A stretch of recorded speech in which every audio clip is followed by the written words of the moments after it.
میم نے اناؤنس کیا کہ آج دوپہر کو بھی کھانا بنے گا اور اچھا کھانا بنے گا۔ سارے ادارے میں خوشی کی لہر دوڑ گئی۔ ہم سب نے مل کر مٹر نکالے اور آلو چھیلے کہ آپا جی کو دیے۔ ٹھیک 2 بجے تک کھانا تیار ہو چکا تھا۔ سب نے خوب سیر ہو کر کھایا۔ آپا جی نے بڑے دل سے کھانا تیار کیا تھا۔ کھانے کے بعد ہم لوگ اپنے کام میں دوبارہ سے مصروف ہو گئیں کیونکہ کام بہت زیادہ تھا اور ابھی پیکنگ کافی پڑی ہوئی تھی۔ رات 1 بجے تک وہ کام مکمل ہوا تو پھر سونے کے لیے چلی گئی کیونکہ آج رات کا کھانا کسی نے بھی نہیں کھانا تھا، اسی لیے کھانا نئے سرے سے بنا ہی نہیں۔ رات بھر پھر مجھے نیند نہیں آئی۔ نہ جانے یہ کون سے مسائل میرے ساتھ ہی شروع ہو چکے تھے۔ سائرہ بہت مزے سے سو رہی تھی۔ میں نے بھی کروٹ لی تاکہ کچھ دیر کے لیے ہی صحیح سو تو سکوں۔ اگلی صبح سائرہ پھر نہیں جاگی، اسی لیے میں نے اسے ایسے ہی چھوڑا اور ناشتہ کر کے اسکول چلی گئی۔ 2 بجے واپس آئی۔ سائرہ میرا ہی انتظار میں بیٹھی ہوئی تھی۔ وہ خوشی سے چلاتے ہوئے مجھ سے لپٹ گئی اور پھر کہنے لگی، آؤ تمہیں کسی سے ملواتی ہوں۔ وہ مجھے پکڑ کر میم کے دفتر میں لے گئی جہاں ایک ادھیڑ عمر کے انسان بیٹھے مسکرا رہے تھے۔ میری تو سمجھ میں کچھ نہیں آ رہا تھا۔ زویا، یہ میرے دادا جی ہیں، یہ مجھے لینے کے لیے آئے ہیں۔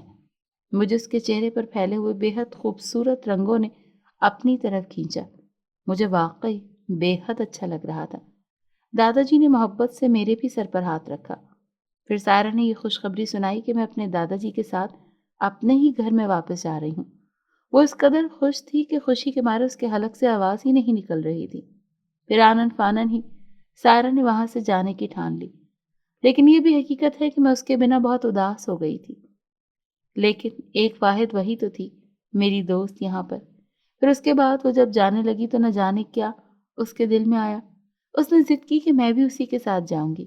دادا جی کو تو کوئی اعتراض تھا نہیں، لیکن میم نے اس بات کی اجازت نہیں دی۔ دادا جی کی یقین دہانی پر اور پرزور اصرار پر میں بھی ان لوگوں کے ساتھ ہی جانے کے لیے تیار تھی۔ مجھے کچھ بے حد عجیب سا تو لگ رہا تھا، لیکن اس کے باوجود بھی مجھے کچھ اچھا نہیں لگ رہا تھا کیونکہ میں ان کی کوئی اتنی خاص اپنی تو نہیں تھی۔ لیکن سارہ کے پرزور اصرار پر میں بھی ان کے ساتھ ہو لی۔ ایک بڑی سی گاڑی میں وہ ہمیں لینے کے لیے آئے تھے۔ اگر گاڑی اتنی بڑی ہے تو یقیناً گھر بھی بہت بڑا ہوگا۔ میرے ننھے سے دل میں ایک بات آئی۔ پھر ہم لوگ کچھ سفر کے بعد ایک عالیشان گھر کے سامنے رکے۔ گاڑی رکتے ہی ایک ادھیڑ عمر عورت خوشی سے باہر نکلی اور سائرہ کے منہ کو بے اختیار چومنے لگی۔ پھر میرا بھی پوچھا اور ساتھ ہی مجھ سے بھی پیار کرنے لگی۔ ہم لوگ گھر کے اندر داخل ہو گئے۔ گھر میں اور کوئی نہیں تھا سوائے 2 ملازمین کے، جو کہ ایک عورت اور دوسرا مرد تھا۔ ہمیں دیکھ کر وہ بھی بے حد خوش ہوئے اور ہماری آؤ بھگت کرنے لگے۔ شاید بے حد اچھے لوگ تھے، نہ جانے کیوں دادی جی میں اپنی اماں کا لمس محسوس ہوا۔ مجھے بہت روئی اور پھر دادی جی کے والہانہ محبت نے مجھے بڑا سرشار کر دیا۔ ہمارے مشترکہ کمرے میں ہمارا ٹوٹا پھوٹا سا سامان پہنچا دیا گیا۔ سارہ نے مجھے راستے میں سب کچھ بتا دیا تھا کہ دادا جی میرے پاپا ماما کی وفات کے وقت فالج کے مرض میں مبتلا ہو چکے تھے۔ دادی بیچاری اکیلی بے حد کمزور تھیں، اسی لیے تو دادا جی کی بیماری کا فائدہ پھپھو اور چاچو نے ایک ساتھ اٹھایا اور پھر مجھے یتیم خانے بھجوا دیا۔ لیکن اب جب دادا جی ٹھیک ہوئے ہیں تو سب سے پہلے انہوں نے میری رہائی کا بندوبست کیا ہے اور چچا پھپھو سے فی الحال سارے رابطے توڑ دیے ہیں۔ میں ساری باتیں بڑے غور سے سن رہی تھی اور سارہ کو یہ نہیں بتایا کہ میں کس قدر دل سے تمہارے لیے دعائیں کرتی تھی۔ چلیں، شکر ہے کہ سائرہ بے حد خوش و خرم تو تھی، لیکن مجھے یہیں رہنا بالکل بھی اچھا نہیں لگ رہا تھا۔ لیکن یہاں سے نکلتی بھی تو پھر اپنے اسی ادارے میں ہی واپس جانا تھا، اسی لیے صبر شکر سے یہاں پر ہی سارے حالات کا سامنا کر رہی تھی۔ گھر کیا تھا؟ کوئی بہت ہی بڑا سا بنگلہ تھا جس کی 3 منازل تھیں، لیکن اس کی ساری منزلیں ہی بے حد خوبصورت تھیں۔ سارہ اور میں نے بڑی دلچسپی اور شوق سے سارے گھر کو دیکھا۔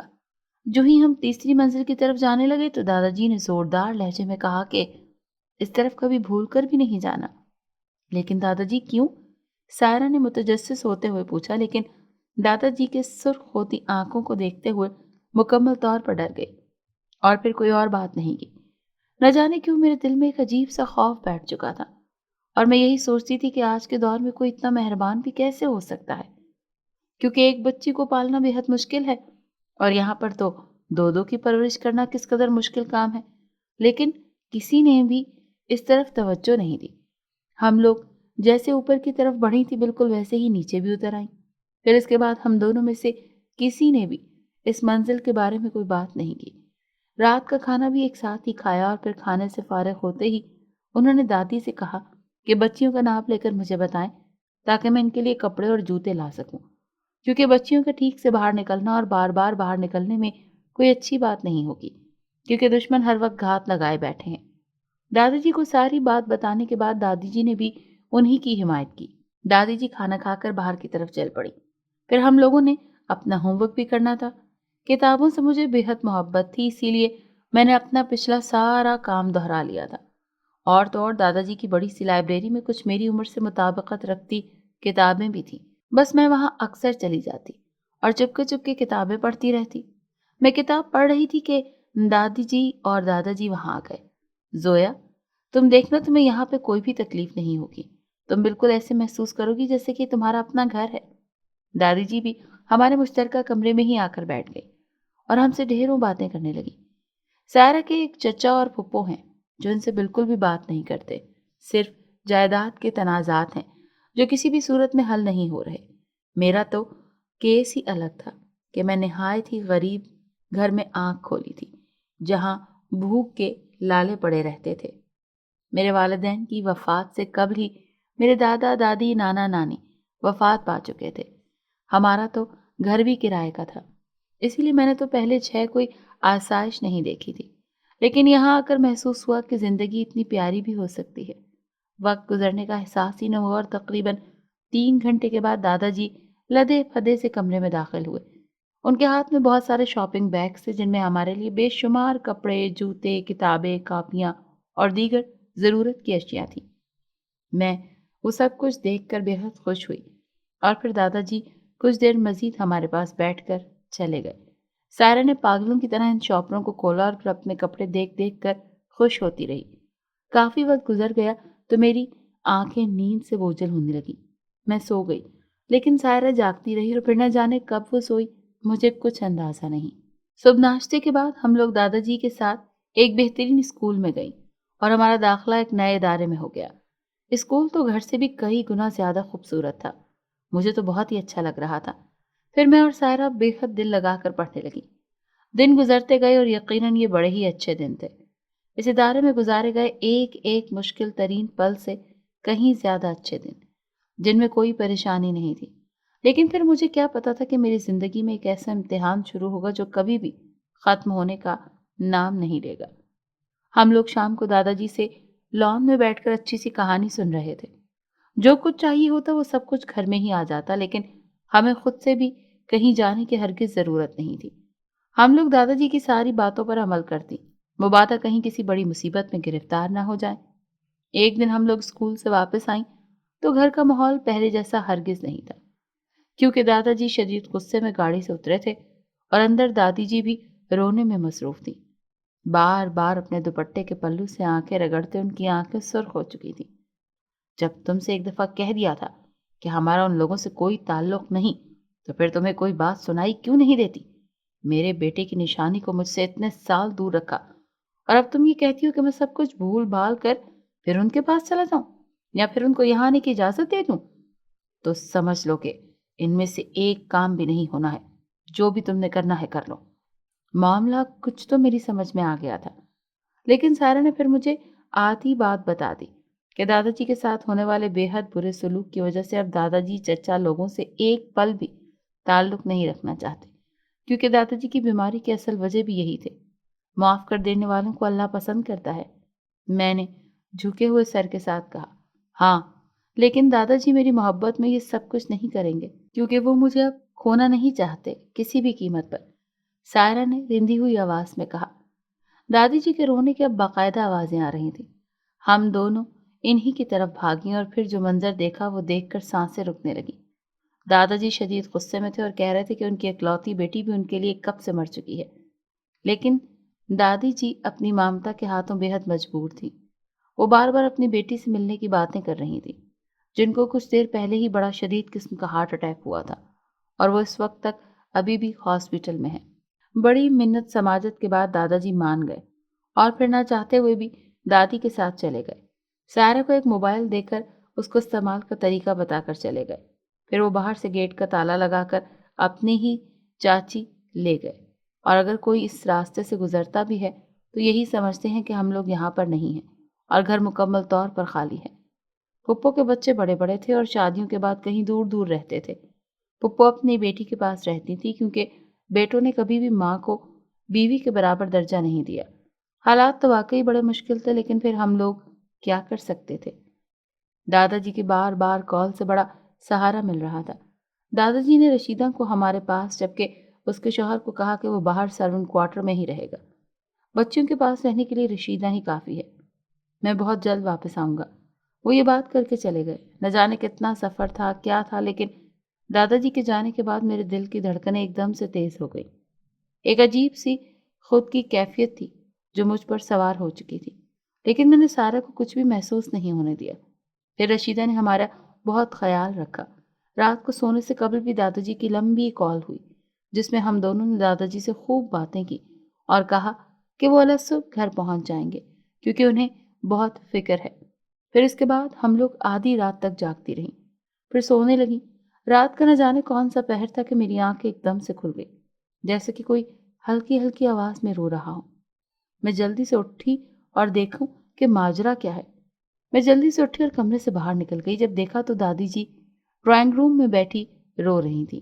میرے دل کو ایک دم سے کچھ ہوا کہ آخر اتنی اچھی اور رحم دل خاتون کے دل کو ایسی کیا چوٹ لگی۔ میں بھاگتے ہوئے آگے بڑھی اور پوچھا کہ دادی جان کیا ہوا ہے؟ آپ کیوں اس طرح سے رو رہی ہیں؟ وہ کچھ بھی نہ بولی، بس اپنے آنسو دوپٹے کے پلو سے پونچھتی رہی۔ میں آگے بڑھی اور بولی دادی جی بتائیں نا کیا بات ہے؟ وہ کچھ بھی نہ بولی، بس یہی کہا کہ یہ تمہاری دادی اپنے ظالم بچوں کو یاد کر کر کے رو رہی ہے، اور کچھ بھی نہیں۔ ہاں میں ہی پاگل ہوں، وہ میرا بیٹا ہے، اسے چوٹ لگی ہے تو میں اس کی ماں ہونے کے ناطے خود پر درد محسوس کر رہی ہوں۔ مجھے کچھ بھی علم نہیں ہے کہ مجھے اس کے پاس ہر صورت جانا ہے۔ دادی جان کی ایک ہی بات سنتے سنتے دادا جی سخت پریشانی کے عالم میں ڈرائنگ روم میں چکر لگاتے جا رہے تھے۔ دادا جی آپ دادی کی حالت کو سمجھنے کی کوشش کریں، انہیں لے جائیں تاکہ یہ کچھ سکون محسوس کر سکیں۔ لیکن وہ اپنی بات پر بضد تھے۔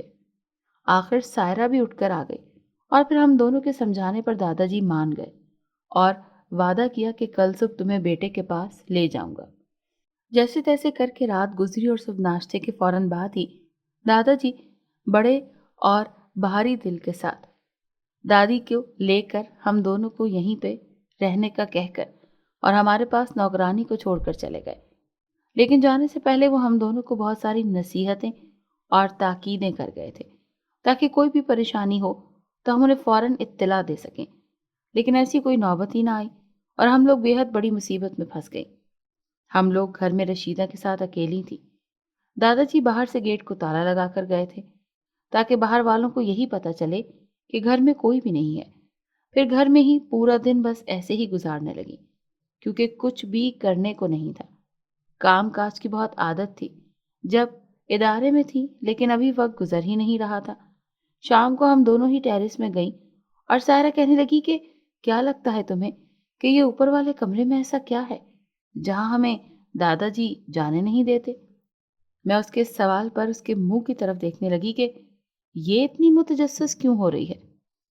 جب یہ بات دادا جی نے کہی کہ وہاں اس کمرے میں نہیں جانا تو پھر یہ جانچ کس سلسلے میں؟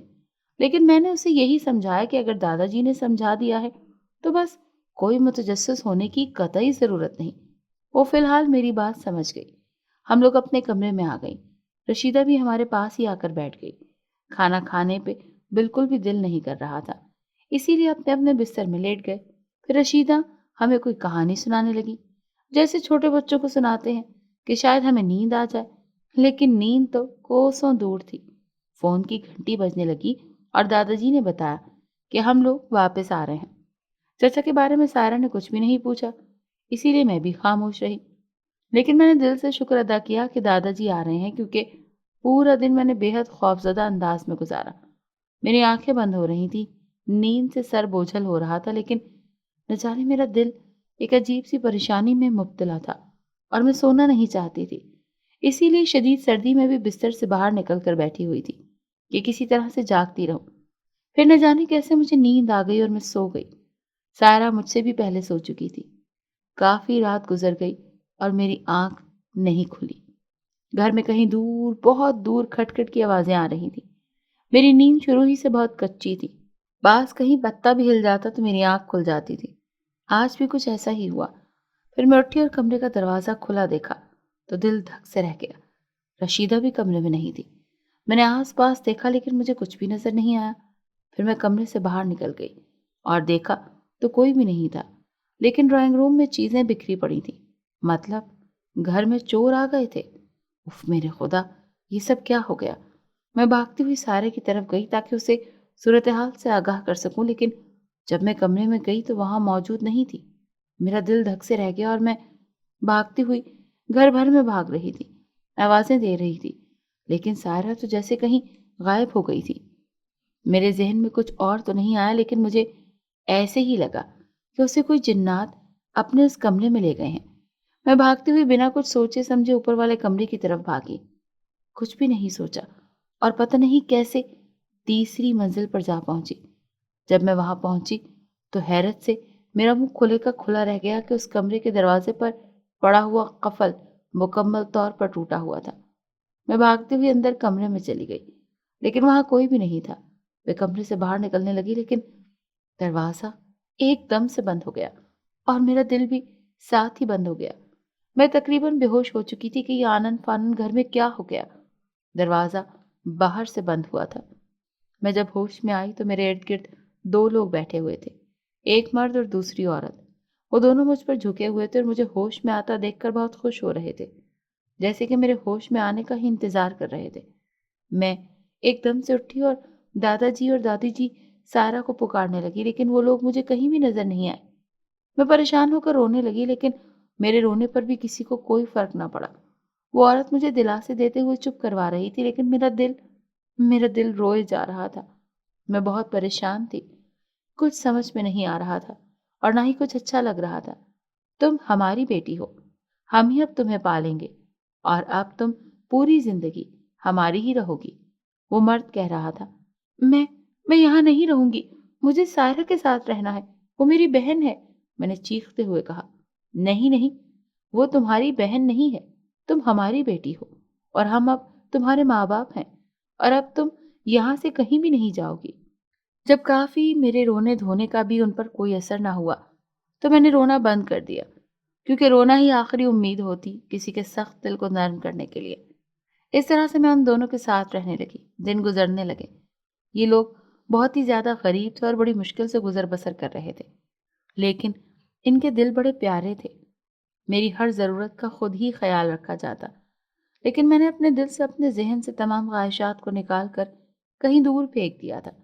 لیکن میں کیا کرتی؟ دادا جی کی والہانہ محبت بہت یاد آ جایا کرتی تھی۔ یہ دونوں بے اولاد تھے، اسی لیے انہوں نے مجھے دیکھتے ہی شاید مجھ میں اپنی اولاد کو دیکھ لیا۔ میری ایک تیسری زندگی شروع ہو چکی تھی، نہ جانے یہ کون تھے۔ میرے پوچھنے پر بس یہی کہتے کہ بہت جلد سب کچھ پتہ چل جائے گا، بس کچھ دیر کے لیے مناسب وقت کا انتظار کرو۔ میں عام بچوں کی طرح اسکول نہیں جاتی تھی، بلکہ مجھے ایک استاد گھر میں ہی پڑھانے آتے تھے، اور مجھے گھر سے باہر جانا بھی ہوتا تو میں اپنی اس نئی امی کے ساتھ ہی جایا کرتی۔ اکیلے باہر جانے کی بالکل بھی اجازت نہیں تھی۔ بس وقت گزرتا جا رہا تھا۔ پھر ایک دن میرے والدین نے فیصلہ کیا کہ ہم نے یہ علاقہ چھوڑ کر کسی دوسرے علاقے کی طرف سفر کرنا ہے، اور ہم لوگ اپنا تھوڑا سا سامان لے کر دوسرے علاقے کی طرف چل پڑے۔ سفر بے حد کٹھن تھا، لیکن انسان ہمت کرے تو پھر کیا حاصل نہیں ہو سکتا۔ بس پھر کچھ ایسا ہی ہوا اور ہم ایک بے حد خوبصورت وادی میں پہاڑوں کی چوٹی پر رہنے لگے۔ گھر بہت چھوٹا تھا لیکن بے حد خوبصورت تھا۔ جتنی میری عمر تھی اس کے مطابق میں یہاں بھی رہنے پر آمادہ ہو چکی تھی اور اپنی زندگی میں خوش تھی۔ پھر یہاں مجھے ہر طرح کی آزادی حاصل تھی۔ یہاں تو میں بنا کسی روک ٹوک کے ایک جگہ سے دوسری جگہ بھی جا سکتی تھی۔ یہاں ایک چھوٹے سے اسکول میں پڑھنے بھی لگ گئی تھی۔ ایک رات میں ہم لوگ کھانے میں مصروف تھے کہ کچھ لوگ ہمارے گھر آئے اور میرے بابا کو کہنے لگے کہ اس ماہ کی 19 تاریخ کو وادی جن میں جشن ہے، سب لوگ وہاں جائیں گے، اسی لیے تم بھی وہاں آ جانا اور اپنا مطلوبہ بیان کرو۔ وہ لوگ کچھ دیر کے بعد چلے گئے۔ میرے لیے یہ سب کچھ سننا بہت عجیب تھا کہ وادی جن میں ہی کیوں؟ پھر رات کے وقت ہم لوگ سو گئے۔ آدھی رات کے وقت پیاس کی شدت کی وجہ سے میں اٹھ گئی اور کچن کی طرف بڑھی تاکہ میں پانی پی سکوں۔ جیسے ہی میں کچن میں گئی وہاں میری امی پہلے ہی موجود تھی۔ میں پہلے تو ڈر گئی، پھر خیال آیا کہ ماضی جیسا ہی کچھ نہ پھر سے ہو جائے، اسی لیے کچن کے باہر ہی کھڑی ہو کر دیکھنے لگی۔ امی وہاں پانی پی رہی تھی لیکن ان کی شکل ایک دم سے بدل گئی اور پھر وہ ایک بے حد عجیب سی شکل میں تبدیل ہو گئی۔ یہ سب کچھ دیکھ کر میری چیخیں نکل گئیں۔ میں بھاگتے ہوئے کمرے میں چلی گئی اور وہاں جا کر اونچی آواز میں رونے لگی۔ میں کن لوگوں کے درمیان اتنے عرصے سے رہ رہی ہوں؟ رو رو کر میرا برا حال ہو چکا تھا لیکن کچھ سمجھ میں نہیں آ رہا تھا۔ میرے نئے والدین بار بار دروازہ بجا رہے تھے۔ زویا میری بچی، ایک دفعہ دروازہ کھولو، ہم تمہیں سب کچھ بتاتے ہیں، ہمارے حالات پھر سارے ٹھیک ہو جائیں گے۔ لیکن میں نے دروازہ نہیں کھولا۔ جب میں نے پیچھے مڑ کر اپنے بستر کی طرف دیکھا تو وہ دونوں میرے بستر پر بیٹھے مسکرا رہے تھے۔ میں اس قدر خوفزدہ ہوئی کہ میری سانس بحال ہی نہیں ہو رہی تھی۔ میں بے ہوش ہو چکی تھی اور پھر مجھے بتایا گیا کہ میں 3 دن کے بعد ہوش میں آئی ہوں۔ میں عمر کے 18ویں سال میں لگ چکی تھی۔ جوانی پر قدم رکھتے ہی سب کچھ حسین تر ہوتا جا رہا تھا، لیکن میں کبھی کبھی اس زندگی سے بے حد تنگ آ جاتی تھی، کیونکہ آخر کب تک میں یہاں رہ سکتی ہوں، کیونکہ آخر کار یہ ہیں تو جنات ہی۔ لیکن مجھے علم ہی نہیں ہوا کہ میں پھر ساری بقیہ زندگی وہیں پہ رہوں گی۔ مجھے انہوں نے ساری بات بتا دی کہ وہ بے حد مفلسی کی زندگی بسر کر رہے ہیں، لیکن وادی جن میں جانے کا بھی ایک خاص مقصد ہے۔ شاید وہ اس مقصد میں اگر کامیاب ہو جاتے ہیں تو پھر بہت سارے جنات کا بھلا ہو جائے گا۔ جس رات ہم لوگ جائیں گے نا تو میں سب کچھ بتا جائیں گے۔ اگلی صبح سب وادی جن میں جانے والے تھے۔ میں نے ایک دن کسی سے بھی بات نہیں کی اور نہ ہی کچھ کھایا پیا، بس خاموش ہو چکی تھی اور کسی سے بھی کوئی بات بالکل بھی نہیں کر رہی تھی۔ اگلی رات ہم سب اس وادی میں گئے جہاں لاتعداد جنات موجود تھے۔ سبھی کسی نہ کسی کام میں مصروف تھے اور ایک دوسرے کو مبارکباد دے رہے تھے۔ مجھے ایسے محسوس ہوا کہ وہاں پر میرے والدین کا لباس ہی سب سے کم قیمت ہے۔ یہ سب دیکھ کر مجھے بے حد افسوس ہوا، لیکن میں کیا کروں؟ میرے ساتھ ان لوگوں نے کون سا کچھ اچھا کیا ہے؟ انہوں نے مجھے میرے دادا دادی سے، میری دوست سے مجھے الگ کیا ہے۔ میں کیوں ان کو کوئی اہمیت دوں؟ میں نے نفرت آمیز طریقے سے سب کی طرف دیکھا۔ کچھ ہی دیر میں ایک بڑی سی کرسی وہاں لائی گئی۔ اب کسی شاہ جنات نے وہاں پر آنا تھا جس کا فیصلہ اچھی سی دیر میں ہونے والا تھا۔ مجھے کچھ بھی معاملے سے کوئی دلچسپی نہیں تھی، نہ ہی میں نے کسی کی طرف کوئی خاص توجہ دی تھی۔ جب کافی سارا وقت گزر گیا تو ایک اڑن قالین پر ایک جن بیٹھا ہوا وہاں پہنچا۔ وہ نیچے اترا اور سب اس کی طرف دیکھ کر خوف سے کانپنے لگے۔ سب کا مشترکہ فیصلہ یہی تھا کہ یہ آدمی بالکل بھی ہمارا بادشاہ نہیں بنے گا۔ لیکن وہ بے حد خوفناک صورت والا جن بڑا پر امید سا ہو کر آس پاس دیکھ رہا تھا۔ ایک بڑے سے کمرے کو چاروں طرف سے ڈھانپ دیا گیا۔ وہاں ایک ایک جن جاتا اور پھر اپنا ایک کاغذ کا پرزہ وہاں پر رکھ جاتا۔ جب سارے جنات اس کام سے فارغ ہوئے تو 6 جنات کی ایک جیوری بیٹھی اور فیصلہ ہونے کا وہ بدصورت جن بری طرح سے ہار چکا تھا۔ جب یہ سب کچھ ہو چکا اور اس جن کو بھی پتہ لگ گیا تو مارے غم و غصے کے اس کی حالت غیر ہو گئی۔ وہ چنگھاڑتے ہوئے آگے بڑھا اور چیزوں کو الٹ پلٹ کرنے لگا۔ اب اس کے غصے کا یہ عالم تھا کہ وہ راستے میں آنے والی ہر چیز کو تہس نہس کر رہا تھا، لیکن کوئی اسے روک نہیں پا رہا تھا۔ میرے ذہن میں ایک دم سے ایک صورت آ گئی۔ جب ہم لوگ یتیم خانے میں تھے اور اکثر لڑکیاں رات کو سوتے میں ڈر جایا کرتی تھیں، پھر اس محلے کے امام صاحب نے سب کو سورہ اخلاص اور آیت الکرسی کی تلاوت سکھا دی تھی۔ لیکن نہ جانے کیوں میں جیسے ہی صورت جن پر پہنچی تو میں اس صورت میں بہت کشش محسوس کرتی تھی۔ پھر رفتہ رفتہ مجھے وہ صورت یاد ہو گئی اور میں نے اس صورت کو کبھی کبھار پڑھنا بھی شروع کر دیا۔ ابھی بھی یہ سارے حالات دیکھتے ہوئے مجھے وہ صورت نہ جانے کیسے یاد آ گئی اور میں وہ صورت پڑھتی گئی۔ میں نے جیسے جیسے اس صورت کی تلاوت مکمل کی تو بہت سارے جنات میرے قدموں میں آ کر بیٹھ گئے اور ملکہ عالیہ کے نعرے لگانے لگے۔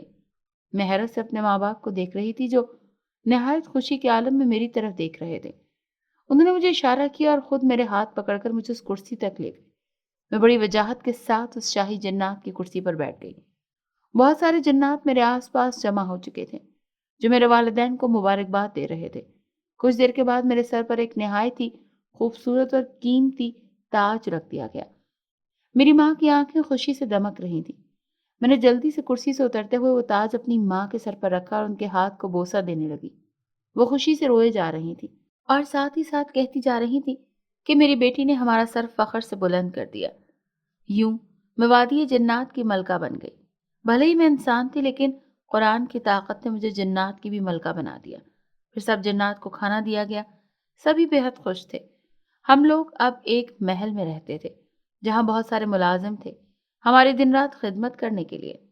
زندگی میں کبھی یہ سب کچھ تو سوچا ہی نہیں تھا جو کچھ مل رہا تھا۔ اللہ کا شکر ادا کرتے ہوئے میں تھکتی نہیں تھی۔ اس وادی میں سارے مسلمان جنات تھے سوائے ایک ہندو جن کے۔ وہ ابھی بھی سب کو بے حد پریشان کرتا تھا۔ ایک شام ہم سب چہل قدمی کر رہے تھے کہ وہ ہندو جن ہمارے راستے میں آ گیا اور کہنے لگا، اب میرے عذاب سے تم لوگوں کو کوئی نہیں بچا سکے گا۔ وہ منہ سے آگ نکالنے لگا، کبھی ہمارے راستے میں کانٹے بچھانے لگا، کیونکہ سب جنات کے پاس تو طاقتیں تھیں سوائے میرے، کیونکہ میں تو انسان تھی، لیکن میرے پاس اسلام کی طاقت تھی جو سب پر بھاری تھی۔ وہ ہندو جن ہمارے آگے آگے چل کر ناچنے لگا۔ اچانک اس کی بیوی روتے ہوئے آئی اور کہنے لگی کہ گھر چلو بیٹے، اس کو بڑا ہی شدید بخار ہے، پوجا پاٹ سے بھی فرق نہیں پڑ رہا ہے۔ وہ بھاگتا ہوا گیا۔ یہی بالکل درست وقت تھا، اس کو سمجھایا جاتا کہ جو کچھ وہ کر رہا ہے وہ بالکل غلط ہے۔ میں نے کچھ جنات کو اس کے پیچھے روانہ کر دیا۔ جب وہ اس کے گھر پہنچے تو اس کے بیٹے کی کوئی سانس باقی تھی۔ جب ہندو جن نے بیٹی کی یہ حالت دیکھی تو بے حد پریشان ہوا اور دعائیں کرنے لگا، لیکن ابھی بھی اس کے اندر شر کا عنصر موجود تھا۔ کچھ دیر کے بعد اس کا بیٹا مکمل طور پر بے ہوش ہو چکا تھا۔ جنات نے اسے قرآن آیات سے دم کیا، اسے پانی پلایا تو وہ لڑکا کلمہ پڑھتا وہ اٹھ کر بیٹھ گیا۔ ہندو جن کی بیوی بھی اسی وقت کلمہ پڑھ چکی تھی۔ یہ سب جن سے بالکل بھی برداشت نہیں ہو رہا تھا۔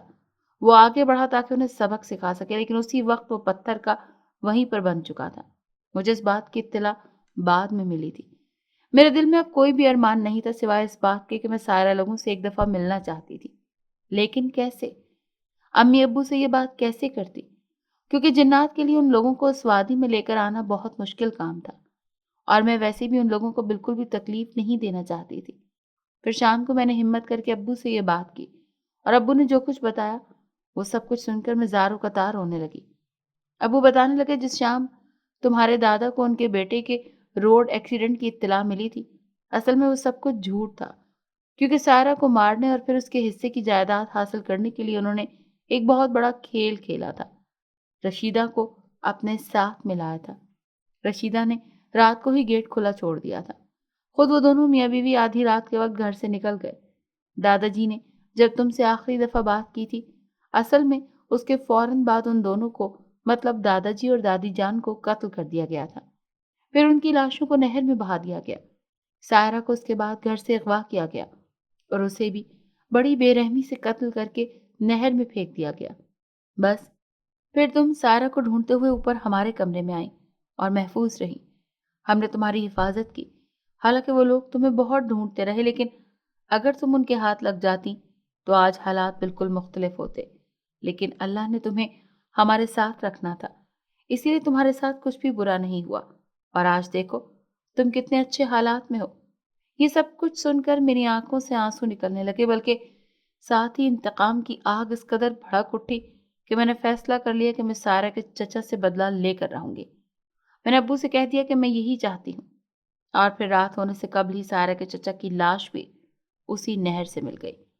کچھ دنوں کے بعد میں ان سب کی قبروں پر گئی، فاتح پڑھی اور رو رو کر اللہ سے ان معصوموں کی مغفرت کے لیے بھی دعا کی۔